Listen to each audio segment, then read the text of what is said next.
Kafka transactions అంటే ఏమిటంటే, ఒక కాఫ్కా ఆపరేషన్‌లో ఉన్న మల్టిపుల్ మెసేజెస్ అన్నీ పూర్తిగా సక్సెస్ అయితేనే కమిట్ చేయాలి. ఏదైనా ఫెయిల్ అయితే అన్నిటిని రోల్ బ్యాక్ చేయాలి అనే మెకానిజాన్ని ట్రాన్సాక్షన్ అని అంటాం. మెసేజ్ రీడ్ అంటే కాఫ్కా టాపిక్ నుండి మెసేజ్‌ని తీసుకుంటది. ఈ కన్జ్యూమర్ అనేది మెసేజ్‌ని రీడ్ చేస్తుంది. కన్జ్యూమర్ ఎక్కడి నుంచి రీడ్ చేస్తది? టాపిక్ నుంచి. టాపిక్‌లో మెసేజ్ ఎలా వస్తది? ప్రొడ్యూసర్ అనేది పబ్లిష్ చేస్తది.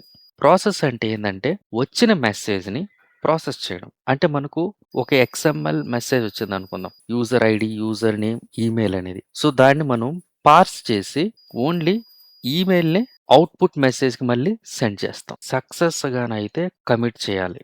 ఓకే. అది ఫెయిల్ అయితే ఫెయిల్యూర్ రోల్ బ్యాక్ చేస్తాం.